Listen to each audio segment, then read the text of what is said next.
Oh, this is rich. This is really, really rich. Look at this. House passes $1.6 billion bill to deliver anti-China propaganda overseas. Somehow it's a crime when Russia does it to us, but good information ops when we want to discredit Beijing's Belt and Road initiatives worldwide. This is a good, we can do it to others. We can take money, spend it on media, try to get messaging, propaganda messaging out there about other countries. But the minute they do that to us, Russia doing that to us, how dare they? How dare they? This is incredible. On Monday, the House passed H.R. 1157, the Countering the PRC Malign Influence Fund, by a bipartisan 351 to 36 majority. This legislation authorizes more than $1.6 billion for the State Department and U.S. aid over the next 5 years to, among other purposes, subsidize media and civil society sources around the world that counter Chinese malign influence globally. What does that mean?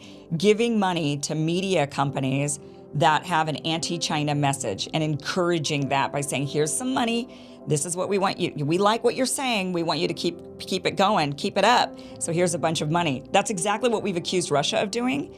And yet here we are, our Congress has passed a bill to give $1.6 billion to organizations around the world to do the very thing that we've said Russia's doing to us. That's a massive spend, about twice, for example, the annual operating expenditure of CNN.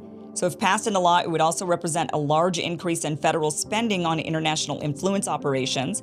While it's hard to total all of the spending on U.S. influence operations across agencies, the main coordinating body for U.S. information efforts, the State Department's Global Engagement Center, has an annual budget of less than $100 million. So $1.6 billion is massive. They normally would spend about $100 million, but now they're going to spend $1.6 billion on, and they're going to give this money to media outlets, independent media outlets, to get them to spread anti-Chinese messages. Now, you might be for that. You might hate China. And that's, whatever, you want to hate China, fine. But we have to be consistent. We have to have a consistent set of ethics. Otherwise we're hypocrites, and we're clearly hypocrites on this. We can't say it's wrong for Russia to do it to us, and then we turn around and we do it to others. And I'm sure China's not the only one that we're doing it to. There's obviously no issue with the U.S. government presenting its own public view of what China is doing around the world, right? So the U.S. government can absolutely say whatever the U.S. government wants to say about China. But this bill goes beyond that by subsidizing, quote, independent media and civil society and other information operations in foreign countries. So we're literally going to go into foreign countries with this $1.6 billion. We're going to find independent media outlets and independent creators. We're going to find other civil, organizations, and we're going to fund them to spread anti-China messaging. Says, crucially, H.R. 1157 doesn't seem to contain any requirement that U.S. government financing to foreign media be made transparent to citizens of foreign countries. So here we are, we get our panties in a wad over organizations not registering under the FARA Act, but we don't have to do that. We're going to go and give a bunch of money to all of these outlets. We're not going to tell them, oh, by the way, you should probably say that the U.S. government is funding you as you say all of these anti-Chinese things. The hypocrisy. I mean, this is just, Says, thus, it's possible that the program could, in some cases, be used to subsidize covert anti-Chinese messaging in a manner similar to the way Russia is accused of covertly funding anti-Ukrainian messaging by U.S. media influencers. Such anti-Chinese messaging could cover a wide range of bread-and-butter political issues in foreign countries. The definition of malign influence in the bill is extremely broad. For example, program funds could support any effort to highlight the negative impact of Chinese economic and infrastructure investment in a foreign country, or it could fund political messaging against Chinese contractors involved in building a port, road, or hospital, for example, as part of Beijing's globe-spanning Belt and Road Initiative. I want to go back just for a second. When it says right here that what they plan to do with this money is, quote, and this is from the bill, quote, subsidize independent media and civil society. Let's talk about civil society for a minute. So that would be like, what we're seeing on Twitter with these, what maybe you might suspect a bot farm is flooding Twitter to give a certain message. That is what this civil society funding would be. It would be subsidizing kind of bots or maybe farms. There's sometimes humans, human farms. I have long suspected Israel of going over to India and hiring, those, like the large warehouses full of kids that are going to be getting on and saying, okay, everybody create an account on Twitter, make it pro-Israel, and then go flood it with a bunch of pro-Israel messaging. I'm like, I have no proof they're doing that.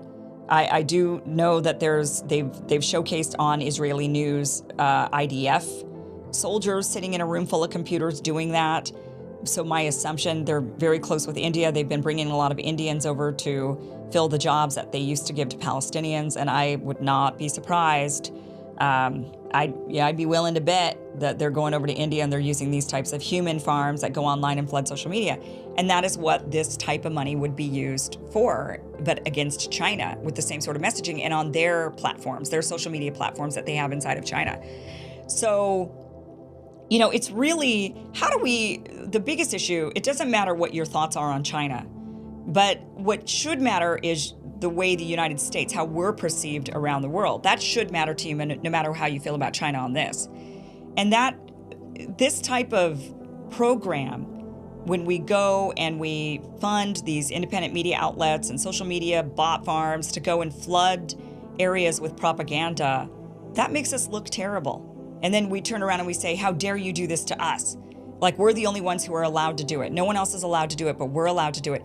Look, we have to have some sort of morals and ethics here. If we say that another group can't do it, then we shouldn't be able to do it either. We should refrain from what we consider to be horrific, terrible crimes against our people. And our government has censored us.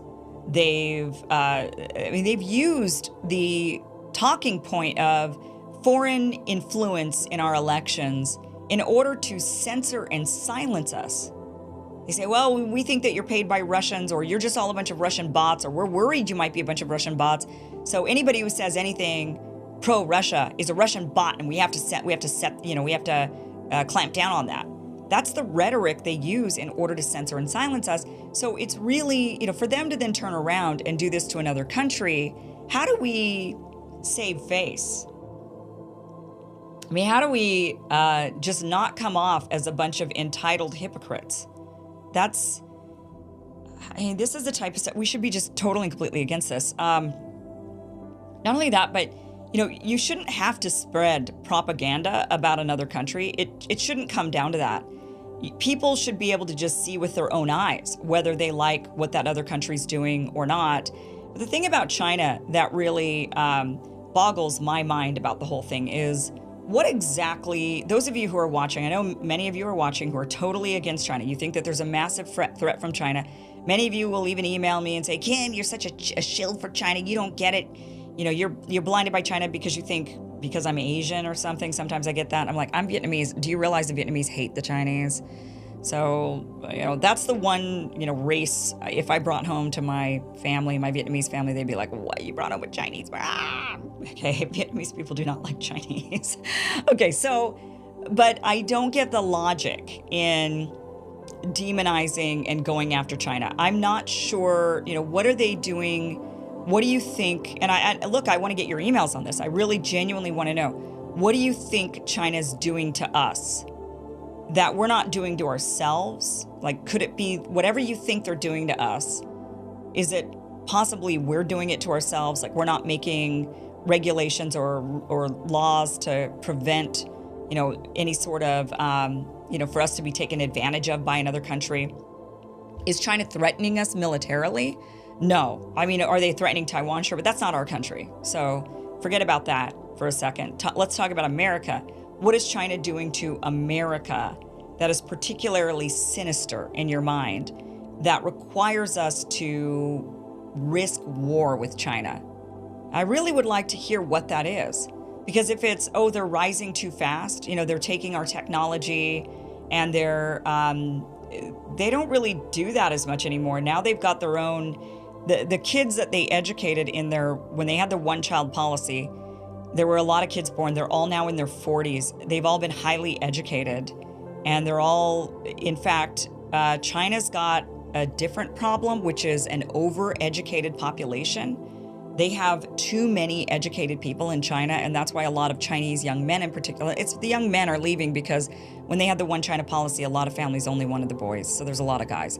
So that's why we're seeing the flood of immigrants from China that are male, but they're highly educated, and they're competing against other highly educated people in China, and they're not beating them out, so they're flooding other countries, but these are highly educated people. So when you have that highly educated of a country, you're going to have good engineers, you're going to have good doctors, you're going to have good science, and that's what Asians are known for, right? And so China is not needing, I mean, the people that are in that world, that are in tech, that are in, they say China used to make things that were crappy, but not anymore. They have caught up. They now have, their products are as good, if not better than their competitors. They're not cheap anymore. They're high quality. And so we have to have a bit of a paradigm shift when it comes to China. But I think we have to ask ourselves the question, what is it that's so wrong with another country prospering? Is there only room for one in the world to prosper and it's either us or them? Is that the issue? What is so wrong with, I think the talking point of, well, they steal our technology, that's a big business talking point ultimately. When you really boil that down, that's a big business saying, which, and look, you can, it's not, I'm not saying it's wrong. I'm just saying it is from the business. The business is saying, hey, they took our tech, they ran off, they made this product, and they're not paying us for that tech. We deserve the money for that because we developed it and they stole it. And so we should get rich off of it, rather than them making these products for their people. Okay, so maybe, but is that worth going to war over? People are eventually always going to copy technology and copy people.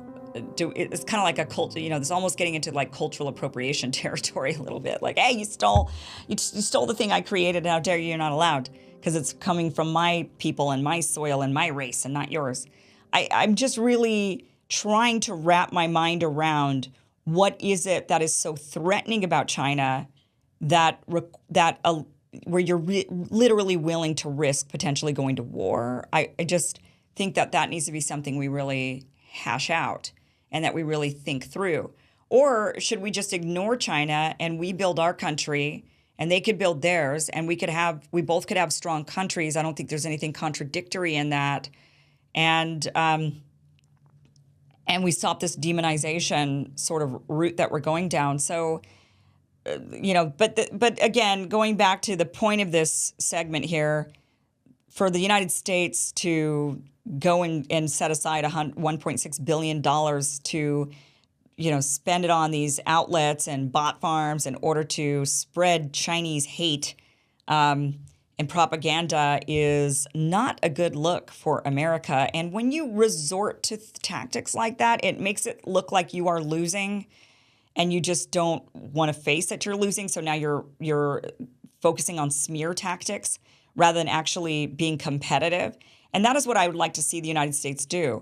I'd like to see us, rather than focusing on demonizing and risking war with China, I'd like us to funnel that energy into competition and having a robust competitive environment where we just try to outperform them and we try to do better.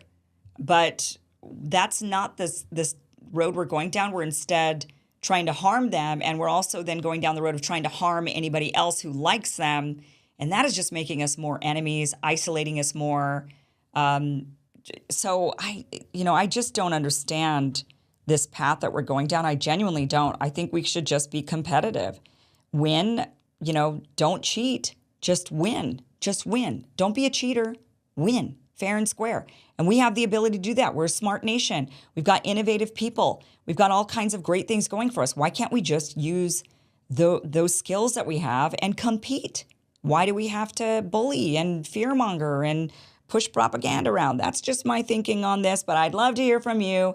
Comment down below or email me, Kim@KimIverson.com.